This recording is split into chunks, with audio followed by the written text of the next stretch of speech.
What's up, guys? It's JL. Welcome to the channel. And in this video, it's gonna relate to you guys. To at least 95% of you guys have been in this situation. I'm gonna talk about how I was trapped in a warehouse for 5 years. Now, you guys are probably like, how the hell are you trapped in a warehouse for 5 years? How did this guy eat? Like, what do you mean trapped? Oh, this guy must mean this way. Like, no, I'll explain everything. It'll all make sense. But to start it off, most of you, like me, have failed over and over and over again. And this isn't going to be no cliche stuff or nothing like that, but it's okay to fail. Got to start with that, right?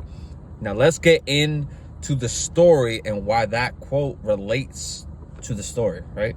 So I was trapped in a warehouse for 5 years. So I worked as I started off as a driver, eventually became a manager at this flooring distribution center. Jeez, I can't even talk about it. Or I can't even talk. So yeah, I started there as a driver. Very like rough type job. My brother actually got me into the job. And essentially what we would do, we would carry bundles of flooring on our shoulders, right? Pretty simple, to the point. And, you know, I should start with, you know, I like the people, for the most part, I like them. There was just, you know, a lot of talking behind people's back. I don't do any of that. I don't like that. So I would just kind of like not talk to those people. Which, you know, if it has to do with the job, like, that's fine. But everyone has those coworkers where it's like, you know, I'll just keep it, you know, like that with them. Because, like, at first, when you're the new person there, you know, everyone's cool, stuff like that. If you get a little too friendly, though, people start to get a little more comfortable with, like, how they talk to you or how they treat you or whatever. Everyone has a coworker like that. Everyone also has a coworker that they're the same position that you are, but they act like a manager, and they're not getting paid as a manager. They just do it to kind of put themselves in a different light to the boss or the owner. Luckily, this place was like a smaller company, so we had direct contact with the owner of the company, the person that did the finance, the store manager or the facility manager, and all that. So, but yeah, with that being said, right? So I started as a driver. We would deliver bundles of flooring. They would weigh anywhere from, the lightest was like, I don't know, maybe 30 pounds, all the way up to like 90, maybe 100 pounds per bundle. So it's bundles of flooring that are wrapped. And they range anywhere from, the smallest was like 4 feet, and the longest ones were probably like 12 feet. The 12-footers were a little lighter for the most part. They didn't really reach long or heavier than, I want to say 40, 50 pounds. I'm just guesstimating because there were pieces of wood that were long, so the weight was kind of like spread out. So I'm just like guesstimating. They were a little awkward sometimes, and you had to kind of maneuver in and out of corners, stuff like that. So did that for a little bit. Eventually, me and my brother started managing the warehouse. Then they brought in a guy to manage the warehouse because we were out in the field a lot. But yeah, spent 5 years there. And the reason why I say I was stuck in a warehouse for 5 years is because that's what, like, well, everyone has either been through this or will be going through this at a job, right? It's supposed to be a transitional job. You're only planning to stay there for 1 to 2 years, right? And that was my plan. I was going to stay there for a little bit.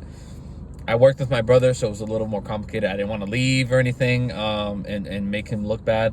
Because that's important to me. I care a lot about other people over myself. It's a little flaw I have, where I put other people before me.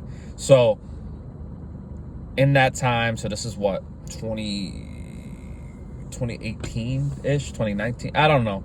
but it's a 5-year span. So I think we started 2017 or 2018 going into 2022, 2023. So yeah, was working with him for a little bit. Very grueling job. Very grueling job. I told you guys the weight, right? It's anywhere from 40 pounds to 100 pounds. It was random.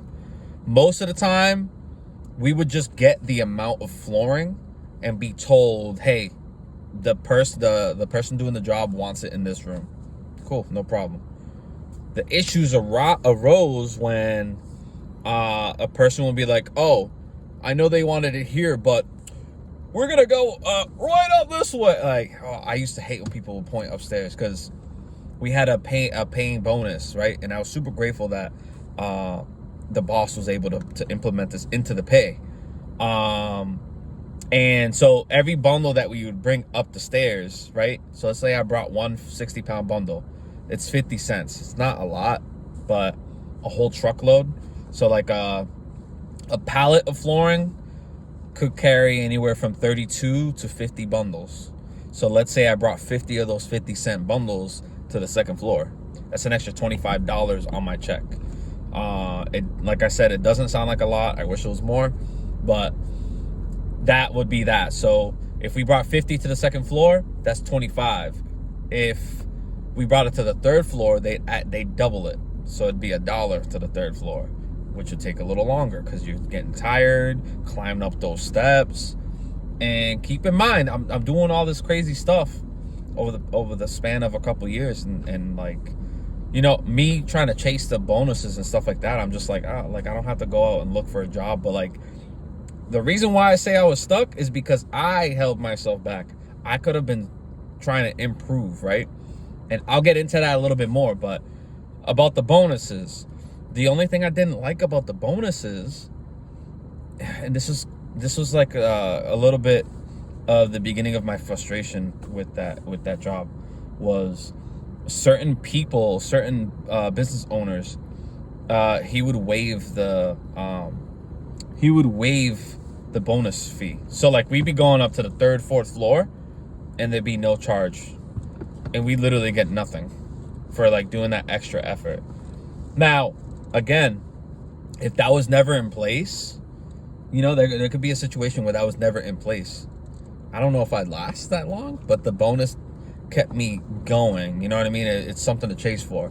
But the inconsistencies where it came to like, oh, we're not going to charge the bonus fee. It was called the stair bonus. We're not going to charge the stair bonus for this guy, but we'll charge it for this guy. You know, and it was like the guy only had like 15 bundles or something, which is only come out to like $7. That we'd have to split between two people, because usually these jobs took two people to do. There would be charges where they wouldn't charge the full amount of flooring, or we'd have to do the math for them, because initially the guy only told them, hey, I want it on the second floor. But when we got there, so they don't get charged the bonus, or so they don't get charged a stair fee, they would tell us once we got there. So it's like, all right, we have you planned. There's about 4 other customers during that day. Now you're telling us we got to go to the second floor. That's extra work. And now you're pushing back our time to now we have to contact all these other customers that are ahead of you later in the day that, hey, we're not going to make it on time. We're going to be an hour, maybe 2 hours late. Because that's what would happen. If we have to go up the stairs, it's going to take longer to do, which pushes the time back.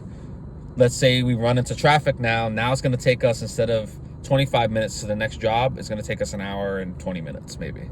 It's going to be a little bit longer because now we hit a bunch of rush hour, stuff like that. So it was like kind of like a trickle effect. So that's one negative about the stair bonus. Another negative about the stair bonus is I'm trying to remember what I covered so far. They wouldn't charge everybody. People would kind of tell us last second. I guess that's it with the stair bonus. We never kept track of it. We just trusted the owner. Like, I trusted the guy. I trusted him a lot. And I never calculated everything on my own on what the stair bonuses would be. We'd get paid the stair bonuses every 3 months or every 2 months, something like that. I forget what it was. but it wasn't very consistent. But when it came in, it was nice to have, but it really wasn't like a crazy amount. There was one time where he's like, oh man, I realized I didn't pay you the last stair bonus, so he put them together. Like, you know, I trusted him, but I think that was like a low aspect of the business where it wasn't tracked. It wasn't that important. So, and then like there was other things that bothered me about that job. I just can't remember because it was long ago. But yeah, that was one of the things that just bothered me. There was a lot of like, oh, we don't, I got the vibe like, oh, we don't really care about these guys, so, you know, they'll handle it or whatever. There was a time where I had to leave work early because I had an appointment, and then we had that situation where the guy was gonna get it. He wanted the flooring at a certain part of the house, and then when we got there, oh, we need this all the way to the attic, to the 3rd floor. It's like, bro, I'm supposed to be leaving in in an hour. This job was only going to take us like 30 minutes. Now the job's going to take us an hour and 20 minutes because we got to go to the 3rd floor.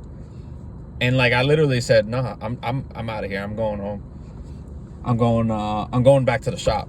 And then they call me at the shop, say, like, you got to do the job. Like, we can't do it tomorrow because we're going out of the way. I'm like, whatever. Like, I'll just turn around and do the job. But I literally told you guys I had to leave early because I had an appointment. And there was a lot of sacrifices that I made. And it's like, damn, like, you guys can't make one sacrifice. And in that situation, they made a lot of sacrifices and stuff if I had to leave early. But that one moment where it didn't happen, it bothered me a lot. But that's not to say like they weren't caring. There's just a lot of factors of that job. One more stair bonus thing.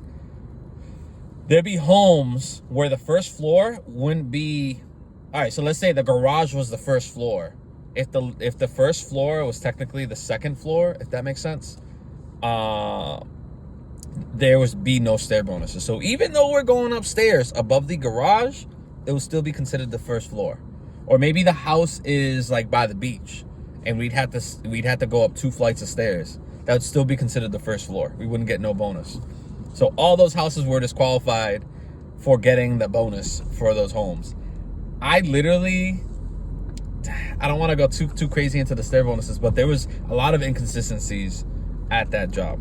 And then on top of that, I don't know how I was there for 5 years. Like, it felt like the time just kind of like that because I wasn't focused. I didn't stay focused. On the side, I had like little business ventures here and there. I tried investing in a couple things. I failed multiple times, but those failures led me to something else. I was able to start YouTube. Years later, I'm on TikTok now. And those failures just taught me a lot of what to look out for and just how to better prepare for certain situations. So me personally, I felt like the 5 years I didn't learn things about the job because it's wood, it's flooring. I'm in school for cybersecurity. That was another thing. I feel like they would be cool with me pursuing that at the time, right? So, because I ended up going back to school for my bachelor's after I left that job, like about 4 months after that job. I was a warehouse manager at the next job, and they were not happy with me going to school. They were like, "No, you need to be about this job. Like, we don't want you to go out of your way to get your degree and try to better yourself. Like, we want you here." And the job paid really well, but I was just not about that. Like, there was no support whatsoever. So I'm all for a company, all for a business, but if I can't try to work on myself, then it's probably not the best. Like, even though if it's like really good pay, probably not the best idea. So I ended up leaving that place after a year, and then I'm here now working at a I don't even know what you call it, pipette service center, while I'm finishing up school to be a cybersecurity analyst. Hopefully that's the goal. But yeah, that's just to say, like 5 years at the same job, feeling like, I don't know if that was be considered a dead end job, I think it would, yeah, because there was literally nowhere else to go. Like I reached the top position there. Like I was managing the warehouse. But the titles there were very fluid. Like everyone did everything there. We were in charge of managing the warehouse. Me and my brother, we were in charge of managing the warehouse, getting the orders ready. Just reaching out to customers, saying, hey, like, just getting everything situated, right? But those 5 years, like I learned I don't want to say I didn't learn a lot, but I just felt stuck. I was stuck in a warehouse for 5 years. But I guess the message that I want people to get out of this video is just not to lose focus of what you're trying to go for. Don't lose focus of what you're trying to do. Always have something that you're chasing. So me being at that job for 5 years, my goal was always to make money online. I was able to do that. See, I succeeded in that aspect. I failed in a lot of business ventures, and I was able to succeed in that aspect. So if you are in a situation where you feel like you're stuck, you feel like you're not moving up, just create a goal. Start a goal that you know you can accomplish, that you know you can hit, and then just move up from there. And it's not forever. Like I felt like at that job, I felt like I was never gonna leave. Like I didn't know what was the end for that job. But eventually, like, you're gonna come across something that's gonna be lucrative to you. It's gonna be eye-popping to you, and you're gonna go after that opportunity. That's what happened to me. And it's okay to be selfish sometimes. I wish I was a little more selfish. I always put others before me. Never expected anything in return, but me leaving that job was selfish. I consider that selfish with me, because they had to go out and find other people to fill my positions. Maybe other people might not see it that way. That's how I see it. Just because I was with that company for so long, I still did care at that time. Damn, like they gotta find somebody, they gotta train somebody. It might take a couple months for them to like find someone that's gonna stick. Like hopefully the new person doesn't leave within a week or two, because that happened a lot. That happened a lot. A lot of people would start and they'd leave the first or second week, or maybe a month in, because that job was very physically demanding and draining, mentally draining. And I never said that either. I never admitted that, but that job was so draining physically and mentally, because it was just like, damn, all right, now we have a couple jobs, we got to go up to the, you know the deal. But I hope people got something out of this video. If you're in that situation, guys, set some goals. Make sure you have a plan to get out. If that's not your dream job, have a plan to get out. You don't have to burn bridges or anything like that. I'm not saying that whatsoever, but definitely have a plan to get out. Your dream job's out there, right? And I'm still working towards mine. I don't think I'll ever be as unhappy as I was at that place, but I gotta still continue to have that kind of mentality. Like, hey, like you need to still get this cybersecurity analyst job. And when I get that one, I'm gonna set another goal, like the next dream job. Maybe I wanna climb that ladder. So we'll see. But guys, don't give up. Keep on going, and I'll catch you guys on the next one.